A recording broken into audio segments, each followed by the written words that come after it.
রহস্য ঘেরা সেই অদৃশ্য ভদ্রমহিলাকে নিয়েই এবার তদন্ত শুরু হলো পুলিশের। হ্যাঁ বন্ধুরা, ভিডিওতে লাইক দিয়ে দেখতে থাকুন। বাবুল গুন্ডা এবং সেই নীলাঞ্জনা পক্ষের আইনজীবীকে জিজ্ঞাসাবাদ করার ফলে যখন দুজনের কথাই একসঙ্গে মিলে যায়, ঠিক সেই সময় পুলিশ অফিসার বলতে থাকে যে এরকম অদৃশ্য, এরকম নামবিহীন কি এমন সেই সহৃদয়বান ব্যক্তি যে কিনা রায়ের পক্ষ হয়ে এত কিছু করে যাচ্ছে, কিন্তু তা সত্ত্বেও নিজেকে আত্মগোপনে রেখেছে।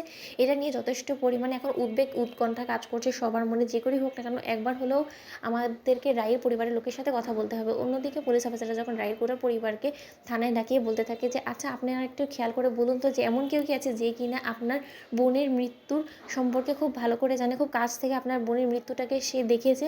নয়তো আপনারা একটা জিনিস ভেবে দেখেছেন যে এমন কোন সহৃদয়বান ব্যক্তি এলো যে কিনা রায়কে ন্যায় বিচার পাওয়ানোর জন্য এত কিছু করে যাচ্ছে, তাও বা নিজের পরিচয়টাকে গোপন রেখে এমন কেন করছে, সে তার উদ্দেশ্যটাই বা কি সেই সম্পর্কে আমাদের ধোঁয়াশা এখনও পর্যন্ত কোনো মতেই কাটছে না। অন্যদিকে স্রোত বলতে থাকে যে এই কথাটা আপনি সত্যিই বলেছেন, নয়তো বা এমন কোনো ব্যক্তি কেনই বা বিনা কোনো উদ্দেশ্য ছাড়া এত কিছু করতে যাবে। সেই প্রথম থেকে নিয়ে শুরু করে এখনও পর্যন্ত সে ক্রমাগতভাবে অনির্বাণ দাদাভাইকে বাঁচানোর জন্য থেকে শুরু করে রাই দিদিভাইয়েরও হয়ে লড়াই চালিয়ে যাচ্ছে, কিন্তু সে নিজের পরিচয়টাকে গোপন রেখেছেন। নয়তো আপনি একবার ভাবুন তো তার কী বা এমন প্রয়োজন পড়ে গেলো যে সে নীলাঞ্জনার পক্ষের আইনজীবীকে কিডন্যাপ করিয়ে নিয়ে তাকে হুমকি ধামকি দিয়ে তাকে সত্যটা বলতে বাধ্য করে ফেললো।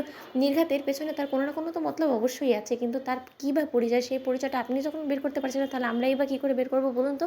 অন্যদিকে পুলিশ বলতে থাকে যে দেখুন আমরা আমাদের সাধ্যমাফিক কাজ চালিয়ে যাচ্ছি, কিন্তু সেটা কতদূর অবধি এগোতে পারছি সেটা নিয়ে এখনও পর্যন্ত কোনো মতেই আমাদের ধোঁয়াশা কাটছে না। অন্যদিকে যখন পুলিশ অফিসার বলতে থাকে যে আচ্ছা আপনারা কোনো কিছু এরকম কিছু সাসপেক্টেড খেয়াল করেছেন কোর্টে দাঁড়িয়ে যেটা কিনা আপনাদের সন্দেহভাজন বলে মনে হয়েছে। অন্যদিকে স্রোত বলতে থাকে যে অফিসার একটা কথা না বললেই নয়, সে আমরা যতবার কিনা কোর্টে হিয়ারিংয়ের জন্য গিয়েছি সেই সময় একটা ভদ্র মহিলাকে আমরা দেখেছি যে সবসময় একদম মুখোশ পরে আসতো, আর সে কোর্টের হিয়ারিং শুরু থেকে নিয়ে শেষ পর্যন্ত গোটা বিষয়টাকে নিজে দাঁড়িয়ে থেকে পর্যবেক্ষণ করতো। কিন্তু তারপরে কোর্টের হিয়ারিং শেষ হওয়া মাত্র সে সেখান থেকে কেন জানি না পালিয়ে যেত, কিন্তু তার উদ্দেশ্যটা কি সেটা আমি কোনোদিনও বুঝতে পারিনি। কিন্তু যখনই কিনা আমরা অন্যদিকে তাকিয়ে থাকি সে এক দৃষ্টিতে আমাদের দিকে তাকিয়ে থাকে, সে কিছু একটা তো অবশ্যই তার মতলব আছে, সেটা আমি পরিষ্কার। অন্যদিকে পুলিশ বলতে থাকে যে হ্যাঁ আপনার যখন সেই জিনিসটা নিয়ে সন্দেহ হয়েছে তাহলে এই বিষয়টাকে নিয়ে আমাদের যথেষ্ট পরিমাণে অ্যালার্ট থাকতে হবে।